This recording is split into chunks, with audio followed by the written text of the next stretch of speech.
Hi dear students, welcome to Rupayas academy. ఈ వీడియోలో మనం నోబెల్ ప్రైజెస్ 2021 అనే అంశం గురించి నేర్చుకుంటున్నాం. ఈ నోబెల్ ప్రైజెస్ నేర్చుకునే ముందు, కరెంట్ డేటా నేర్చుకునే ముందు దీని యొక్క హిస్టారికల్ బ్యాక్గ్రౌండ్ ఏంటో చూస్తే మనకి ఈజీగా అర్థమవుతుంది. ఇవి అటు గ్రూప్సే కాదు, ఇటు ఎస్ఐ కానిస్టేబులే కాదు, అటు స్టాఫ్ సెలక్షన్ ఆర్ఆర్బీ యూపీఎస్సీ నుంచి అన్ని ఎగ్జామ్స్లో కరెంట్ డేటా, హిస్టారికల్ డేటా కూడా అడగవచ్చు. ఒకసారి చూద్దాం మనం నోబెల్ ప్రైజెస్. సో దీనికి కారకుడు గొప్ప ఇన్వెంటర్, అలాగే ఇంజనీర్, ఒక సైంటిస్ట్, కెమిస్ట్ అయిన Alfred Nobel in the Sweden, European country అయిన స్వీడన్ అన్నమాట. స్వీడన్ దేశంలో 1833 అక్టోబర్ 21న జన్మించారు. 1896 10th డిసెంబర్న చనిపోయారు. అయితే ఈయన ఇన్వెంటర్, ఒక డైనమైట్ కనిపెట్టారు. దీనికి 1867లో పేటెంట్ రైట్ కూడా వచ్చింది. దాని నుంచి వచ్చిన హ్యూజ్ అమౌంట్ని ఆయన విల్ ప్రకారం, అంటే ఆయన మరణానంతరం కూడా ఆయన ఒక 5 రంగాల్లో ఈ ప్రైజ్ని ఏర్పాటు చేయమని చెప్పడం జరిగిందనమాట. సో తర్వాత ఆయన 1896లో చనిపోయిన తర్వాత 1901 నుంచి ఈ నోబెల్ ప్రైజెస్ అన్నీ కూడా ఆయన యొక్క జ్ఞాపకార్థం మనకి ఇస్తూ వస్తున్నారు. ఈ డైనమైట్ అంటే మనం ఇప్పుడు మైన్స్లో వాడుతున్న ఎక్స్ప్లోజివ్ కింద, అలాగే కొన్ని ఇన్ఫ్రాస్ట్రక్చర్ డెవలప్మెంట్ కంపెనీస్ కూడా వాడుతున్నాయి అప్పటి నుంచి కూడా. సో డైనమైట్ కనిపెట్టాడు అనమాట. ఆయన జ్ఞాపకార్థం ఆయన ఈ డైనమైట్ కనిపెట్టిన దీనికి ప్రకారం, అంటే ఈ యొక్క ఇన్వెన్షన్ ద్వారా వస్తున్న ఆ యొక్క అమౌంట్ అన్న ఫిక్స్డ్ చేసి ఆ వచ్చే ఇంట్రెస్ట్ని మనం ఇవ్వడం జరుగుతుంది. ఒక విధంగా చెప్పాలంటే ఇది గవర్నమెంట్ ఇచ్చే అవార్డు కాదు, ప్రైవేట్ అవార్డు, కానీ ఎక్కువ మనీ కాబట్టి దీనికి హ్యూమన్ కైండ్, అంటే ఎక్కువ మనకి మానవకి జాతికి మేలు చేసే పరిశోధనలు చేసే వాటికి ఎక్కువగా ఈ యొక్క నోబెల్ ప్రైజ్కి సెలెక్ట్ చేస్తారనమాట. సో కాబట్టి ఇది అంత పేరు ప్రఖ్యాతలు, అంత గొప్ప ఫేమ్ ఈ అవార్డు. ఇది ప్రభుత్వం ఇచ్చేది కాదు, ప్రైవేట్ అవార్డు. ఇది ప్రైవేట్ వ్యక్తి ఏర్పాటు చేస్తున్న ఒక మనీతో వస్తున్న ఇంట్రెస్ట్ తోటి ఈ అవార్డులు ఇస్తున్నారు. ఇది 10 మిలియన్ స్వీడిష్ క్రోన్స్ అనమాట. 10 మిలియన్ స్వీడిష్ క్రోన్స్ అవార్డుగా ఇస్తారు. అయితే మనం చూద్దాం ఒకసారి మరి ఈ ఎన్ని ఫీల్డ్స్ ఇస్తారు అంటే, first physics, chemistry, physiology are medicine, అదేవిధంగా లిటరేచర్, పీస్. అయితే ఈ 4 కూడా స్వీడన్ కంట్రీ ఇస్తూ ఉంటే, స్వీడన్లో పీస్ మాత్రం నార్వేలో ఇస్తారు. నార్వే క్యాపిటల్ ఓస్లోలో ఇస్తారనమాట. సో పీస్ నార్వేలో ఇస్తారు, మిగతావన్నీ స్వీడన్. అయితే తర్వాత మనకి స్వీడిష్ సెంట్రల్ బ్యాంక్ ఈ ఆల్ఫ్రెడ్ నోబెల్ జ్ఞాపకార్థం మరొకటి యాడ్ చేసింది, ఎకనామిక్స్. 68లో దీన్ని ప్రారంభించారు, 69 నుంచి ఇవ్వడం ప్రారంభించారు. అంటే ఎకనామిక్స్లో మనకి ఈ నోబెల్ ప్రైజ్ని ఇవ్వడం అనేది 68లో నిర్ణయం తీసుకున్నారు. 69 నుంచి ఇవ్వడం స్టార్ట్ చేశారు. ప్రస్తుతం ఎన్ని రంగాల్లో ఇస్తున్నారంటే 6 రంగాల్లో. ఇది కూడా స్వీడన్లోనే ఇస్తారు. ఒక్క పీస్ తప్ప మిగతా అవార్డ్స్ అన్నీ కూడా మనకి స్వీడన్లో ఇస్తాడు. పీస్ మాత్రం నార్వేలో ఇస్తారనమాట. అదేవిధంగా దీంట్లో చూస్తే మనకి ఈ పీస్ ఏదైతే అవార్డు పీస్ ఉందో, ఈ పీస్ని నార్వేజియన్ నోబెల్ కమిటీ సెలెక్ట్ చేస్తుంది. నార్వేజియన్ నోబెల్ కమిటీ సెలెక్ట్ చేస్తుంది. ఫిజిక్స్, కెమిస్ట్రీని Royal Swedish academy sciences select చేస్తుంది. అదేవిధంగా medicine or physiology the Nobel assembly at Karolinska institute select చేస్తుంది. లిటరేచర్ స్వీడిష్ అకాడమీ సెలెక్ట్ చేస్తుంది. ఎకనామిక్స్ స్వీడిష్ సెంట్రల్ బ్యాంక్, ఎందుకంటే వాళ్ళే పెట్టారు కాబట్టి ఆ బ్యాంకే ఇవన్నీ కూడా బాగా తెలుస్తాయి కాబట్టి ఆర్థికకి సంబంధించింది, ఆర్థిక వ్యవస్థ గురించి. సో ఇలా మనకి ఈ సంస్థలు సెలెక్ట్ చేస్తాయన్నమాట. ఓకే, సో ఎకనామిక్స్ని సెలెక్ట్ చేసేది ఎవరు? Swedish central bank. ఇంట్రొడ్యూస్ చేసుకుని కదా ఈ అవార్డు వాళ్ళే.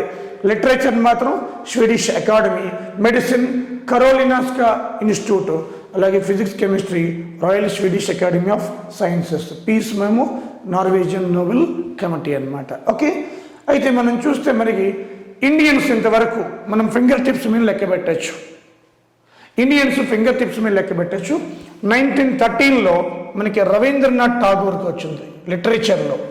ఏషియాలో ఫస్ట్ లిటరేచర్లో నోబెల్ వచ్చిన వ్యక్తి గీతాంజలికి కానీ వచ్చిందనమాట. అలాగే 1930లో సివి రామన్ ఫిజిక్స్లో వచ్చింది. First scientist received Nobel prize in India C V Raman గారు అనమాట. ఈయన లిటరేచర్ సాహిత్యంలో వచ్చింది, ఈయన సైంటిస్ట్ అనమాట.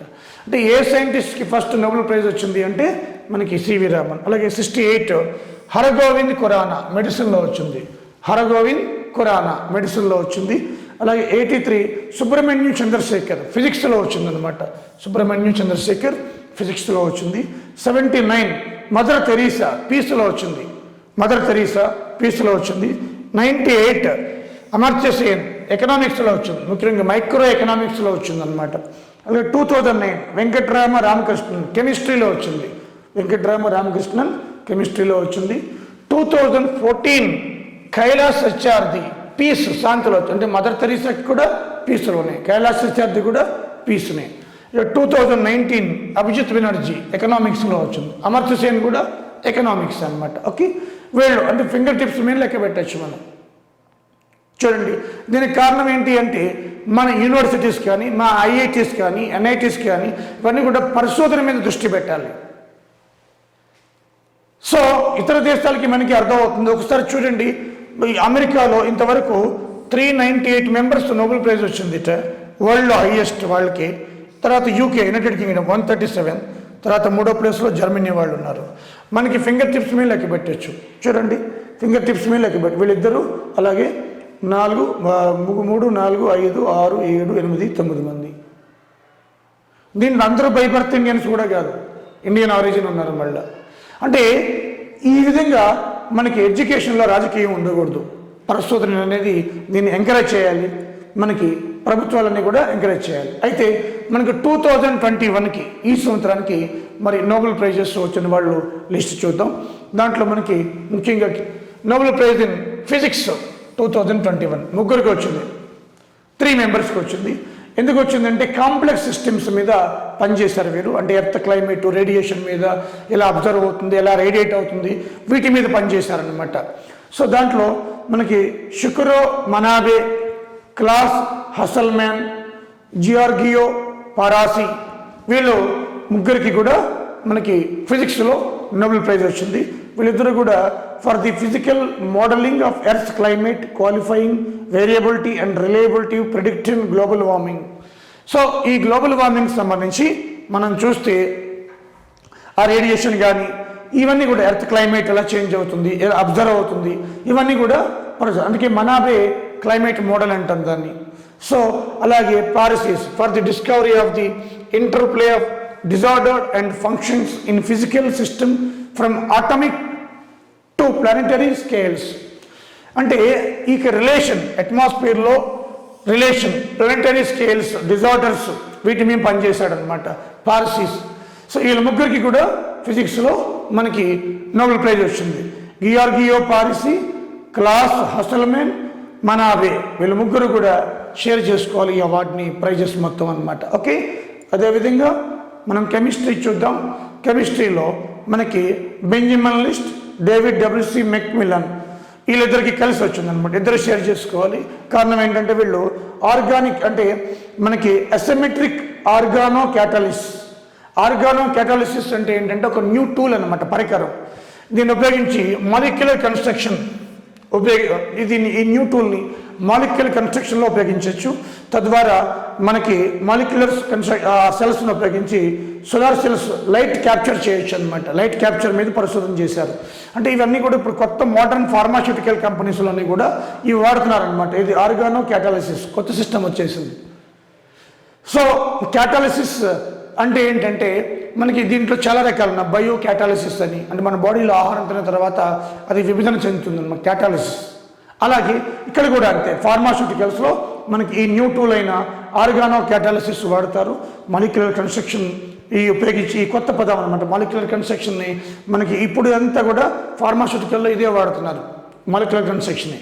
సో కాబట్టి ఈ యొక్క బెంజమిన్ లిస్ట్, డేవిడ్ డబ్ల్యూసి మెక్మిల్లన్, వీళ్ళిద్దరు కూడా మనకి ఈ కెమిస్ట్రీలో ఈ యొక్క నోబెల్ ప్రైజ్ వచ్చిందనమాట. దేని మీద అంటే అసిమెట్రిక్ ఆర్గానో క్యాటాలిసిస్ అనమాట. ఓకే, సో అదేవిధంగా మనకి ఈ ఫిజియాలజీ ఆర్ మెడిసిన్, దీంట్లో ఇద్దరికి వచ్చింది, డేవిడ్ జూలియస్, అదేవిధంగా మనకి ఆర్డెన్ పటపౌటియన్ వీళ్ళిద్దరికి వచ్చింది. దేంట్లో వచ్చిందంటే for their discoveries of receptors for the temperature and touch. Receptor for temperature and receptors అంటే ఏంటి? ఇప్పుడు ఎగ్జాంపుల్ మనం వేడి నీటిలో చేతులు పెట్టామనుకోండి, టక్ మని తీస్తాం అనమాట, అంటే రిసెప్టర్ అంటే మన బ్రెయిన్ చెబుతుంది అనమాట తీమని.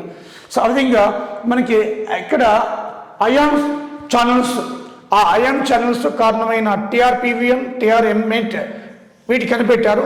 టెంపరేచర్కి ఇది రెస్పాన్సిబుల్ అనమాట. ఇవి చిల్లీస్, పెప్పర్ మన ఆహారంగా తిన్నప్పుడు అంటే వీటి మీద పరిశోధన చేశారు. అది మనకి ఎక్కువ స్పైసీ ఫుడ్ తిన్నాం అనుకోండి, కారం తిన్నాం, మిరపకాయలు కానీ పెప్పర్ మిరియాలు కానీ తింటే వేడెక్కిపోతుంది, బాడీ అంతా కూడా నోరంతా కూడా వేడెక్కిపోతుంది, మంట వస్తుంది అనమాట.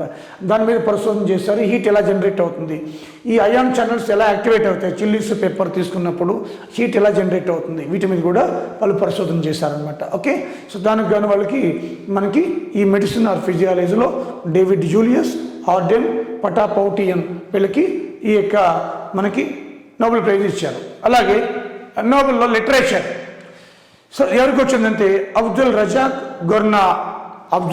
గొర్నా. ఈయన ఎక్కడో జాంజిబర్, టాంజానియా, ఆఫ్రికా దేశంలో పుట్టి ఆయన వలస వెళ్ళిపోయాడు అనమాట, అమెరికాకు వెళ్ళిపోయాడు. ఈయన చాలా బుక్స్ రాశారు. The last gift, after life's, desertion, మైథీ, బై ది సీ, ఇలాంటి ఎన్నో బుక్స్ రాశారనమాట.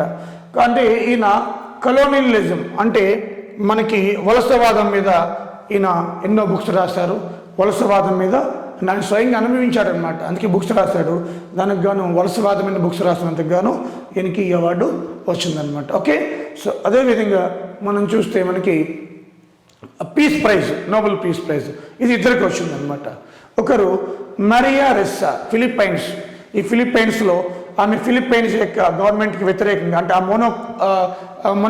మోనోపాలీకి వ్యతిరేకంగా మనకి ఫిలిప్పైన్స్ గవర్నమెంట్తో పోరాడింది. ఈమె ఇన్వెస్టిగేటివ్ జర్నలిజం అనే దాన్ని కొత్త దాన్ని తీసుకొచ్చింది. ఫ్రీడమ్ ఆఫ్ ఎక్స్ప్రెషన్ దాని మీద వీళ్ళిద్దరికి ఇచ్చారనమాట. దేని మీద ఇచ్చారంటే ఫ్రీడమ్ ఆఫ్ ఎక్స్ప్రెషన్, ఈ పదం వాడింది కమిటీ అనమాట. ఫ్రీడమ్ ఆఫ్ ఎక్స్ప్రెషన్ చూడండి, అంటే మాట్లాడే స్వేచ్ఛ, దాన్ని అణచివేస్తే ప్రభుత్వాలు మనకి వీళ్ళ దానికి వ్యతిరేకంగా పోరాటం చేశారు. ఒకరు Philippines Maria Ressa, freedom of speech, expression. అలాగే ఫిలిప్పైన్స్ ఇన్వెస్టిగేటివ్ జర్నలిజం స్టార్ట్ చేసింది ఈమె.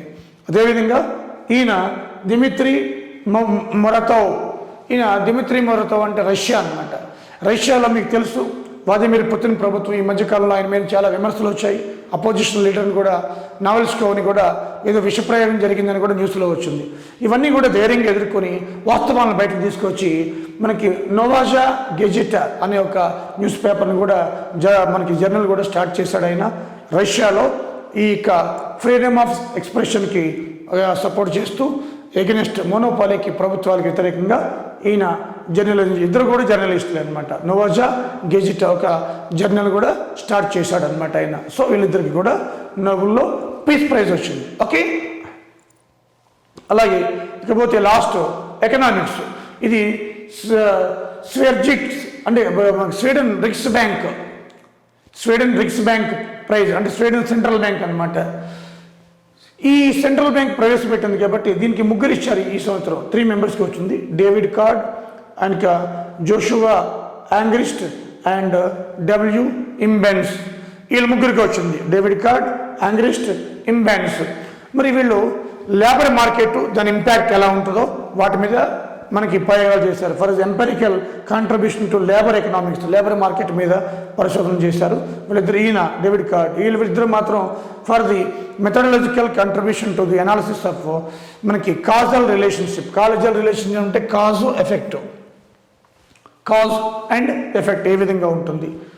సో కాజ్ ఏంటి, కాన్సిక్వెన్సెస్ ఏంటి, దాని ఎఫెక్ట్ ఎలా ఉంటుంది, నిరుద్యోగం ఏంటి, దాని ఎఫెక్ట్ ఎలా ఉంటుంది, సో ప్రొడక్షన్ దాని ఎఫెక్ట్ ఎలా ఉంటుంది, కాజ్ అండ్ ఎఫెక్ట్ దీని మీద వీళ్ళు పరిశోధన చేశారట. సో ఇవి ముఖ్యంగా మనకి ఈ యొక్క 2021 నోబెల్ ప్రైజెస్ అనమాట. ఓకే, సో మనం అన్నీ కూడా తెలుసుకున్నాం. ముఖ్యంగా మన ఎగ్జామ్స్ సంబంధించి ఈఏఈ కానీ, ఏడబ్ల్యూ కానీ, ఈ గ్రూప్ 2 ఎగ్జామ్స్ కానీ, ఈ ఎస్ఐ కానిస్టేబుల్ కానీ ఆ పర్సన్ ఏ ఫీల్డ్లో సరిపోతుంది అనమాట. ఓకే, మొత్తం డేటా అంతా చెప్పుకొచ్చాను మీకు 1901 నుంచి కూడా. ఇండియన్స్ కూడా రవీంద్రనాథ్ ఠాగూర్ నుంచి చెప్పుకుంటూ వచ్చాను. ఇది ఫ్రెండ్స్ మనకి ఈరోజు వీడియోలో నోబెల్ ప్రైజెస్ వ్యక్తులు అనమాట. ఓకే, ఒక మనకి లిటరేచర్ తప్ప అందరూ కూడా నోబెల్ ప్రైజెస్ని 2 or 3 మెంబర్స్ షేర్ చేసుకున్నారు. సో ఇది మనకి అమౌంట్ కూడా అలాగే షేర్ చేసుకుంటారు అనమాట. ఓకే, సో అదేవిధంగా ఈ యొక్క యూట్యూబ్ ఛానల్ని చూస్తున్న వాళ్ళందరూ కూడా షేర్ చేయండి, అందరికీ చెప్పండి. అలాగే ఏఈ వాళ్ళకి ముఖ్యంగా చాలామంది అడుగుతున్నారు, ఎన్నోసార్లు చెప్పాను, మీకు కరెంట్ అఫైర్స్ అనేవి మీకు ఎగ్జామ్ డేట్ అనౌన్స్ చేసిన తర్వాత నేను ఒక పీడిఎఫ్ ఫామ్లో ఇస్తాను. అలాగే మళ్ళీ ఆ ఎగ్జామ్ను ఆ డేట్ని బట్టి ఒక 6 నెలల వెనక్కి వెళ్ళి అన్నీ కూడా కన్సల్ట్ చేసి మీ ఎగ్జామ్ పాయింట్ ఆఫ్ వ్యూలో కరెంట్ అఫైర్స్ మళ్ళీ నేను చేయడం జరుగుతుంది. డోంట్ వరీ, ప్రస్తుతానికి నేను ఏదైతే వీడియోస్ చేస్తున్నానో ఆ వీడియోస్ని చూడండి, సరిపోతుంది. అలాగే పాస్ట్ వీడియోస్ చూడాలా వద్దా అంటే పాస్ట్ వీడియోస్ కూడా మీకు మా యాప్లో కానీ మా సబ్స్క్రిప్షన్లో కానీ మేము పెట్టాము. అసలు యూట్యూబ్లో కూడా ఫ్రీగా ఉన్నాయి. అవేంటంటే ఆంధ్ర వాళ్ళు ఏఈ ప్రిపేర్ అయ్యే వాళ్ళు బర్నింగ్ ఇష్యూస్ ఏవైతే ఉన్నాయో అవే చేశాను నేను. తెలంగాణ వీడియోలు తప్ప ఆంధ్రాకి సంబంధించినవి 2 రాష్ట్రాల వాటర్ ఇష్యూస్, ఇవన్నీ బర్నింగ్ ఇష్యూస్ అన్నీ కూడా మీకు చదవాలి మస్ట్. ఎందుకంటే నేను చేసినవన్నీ కూడా బర్నింగ్, మైనర్వి చేయలేదు, ఎందుకంటే ఎగ్జామ్ వచ్చిన తర్వాత చేద్దామని చెప్పి. సో కాబట్టి నేను ఏవైతే వీడియోస్ చేశానో అవన్నీ కూడా బర్నింగ్ ఇష్యూస్ అనమాట, చాలా ఇంపార్టెంట్. అది కరెంట్ అఫైర్సే కదమ్మా, అది స్టాక్ నాలెడ్జ్లో కూడా వస్తుంది. విశాఖ గ్యాస్ లీకేజ్ మీద చేశాను, పోలవరం మీద చేశాను, రాయలసీమ ఎత్తిపోతలు చేశాను, శ్రీశైలం యాక్సిడెంట్ మీద చేశాను, చాలా చేశాను అనమాట. అయోధ్య మీద చేశాను, ఇండియా చైనా రిలేషన్స్ మీద చేశాను. ఇలా ఇవన్నీ కూడా అటు ఎప్పటికీ కరెంట్ అఫైర్సే, ఎప్పటికీ హాట్ టాపిక్సే. కాబట్టి అవి must read it. Okay, so ఈ ప్యూర్లీ తెలంగాణ ఏవి ఉంటాయో దాంట్లో కరెంట్ అఫైర్స్లో అవి ఒమిట్ చేసి మిగతావి చదవండి అనమాట. Okay, thank you friends, thank you very much.